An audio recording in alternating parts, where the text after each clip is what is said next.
Man, welcome back again. We're talking Diva Boys, the Divas, wide receivers. And man, we're at number 5 on Kuiper's top 5 wide receivers in the 2026 NFL Draft. Predict, Kuiper, who is your 5th best receiver in this class?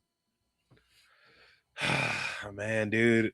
You know, when DK Metcalf was in the NFL draft, I looked at him and just was like, no, no. Combine Warrior, didn't want him. Then the Arizona Cardinals picked Isabella right in front of him.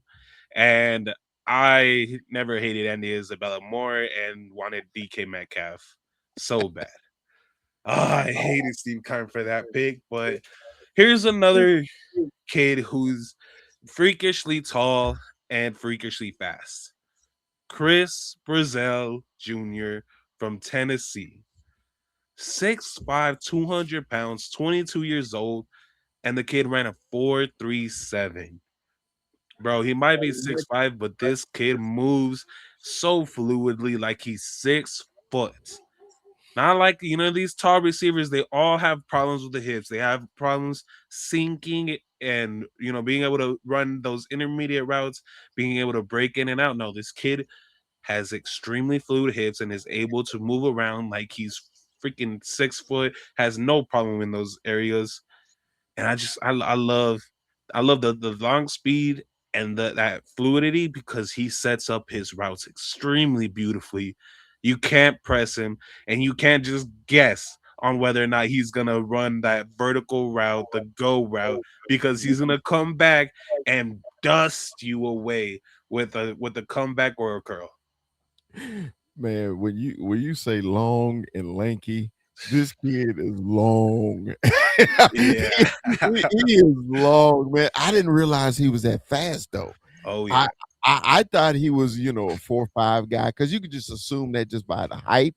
He's running that at Yeah. that height. Ah, that's sprinter speed, bro. That's track Oh yeah. speed that he's Elite. running. And Tennessee always got speed out there. They always got nice skill position players. Anyway, but Tennessee, man, always have great skill position players, man. What is his strength that he showed at the University of Tennessee? I think it was his route running ability was very surprisingly good to me. He has an elite amount of packages for his releases where he understands, if this guy's pressing, he's going to use a different one if he's off coverage. He understands how to use his different variety of releases. And it was just the patience that he had with his route running and in and out breaks out of there, dude. It was very surprising to me with that, but he understood a lot on how to set up coverages, on how to dictate a corner and the safeties from, they're either gonna let's say these are either gonna look at him with what he's running and then go and just see that he's not gonna go downfield. Okay, I'm gonna go to this player over here instead. He understood how to make those safeties think that, and then all of a sudden he's breaking off to a go route and he's wide open. I consistently saw that in a few games, and it was just a thing of beauty to me. Well, you're describing something we always talk about is football IQ. So you saying his IQ at that wide receiver position is excellent, huh? Excellent, excellent IQ, man. And then against zone, he ate. He ate up zone all the time. Incredible spatial awareness and at where to sit and just move towards the green grass again. Something that we love to talk about with the tight ends was if they had the ability to or the know-how on where to run towards the green grass or if they're going to stick. This kid understands everything on how to do that. Now I got a question because this is a big defensive draft. It's a big defensive draft. Defense is a defensive heavy draft. So the second through seventh round, I think is going to be a bunch of steals. Will he be one of those steals, Kuiper?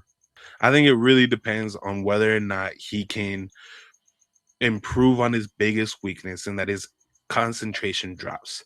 He doesn't have the best, the best hands. He has a couple of drops throughout his career, and they weren't contested catches. Contested catch wise, dude, he's very good in that area. It's just those concentration drops. If he can improve on that, I think he's gonna be one of the biggest steals you see, especially to a team who needs that deep threat and understands how to use these tall, lengthy wide receivers with elite speed. All right. At number 5, we have Chris Brrazzell from Tennessee. Go Vols.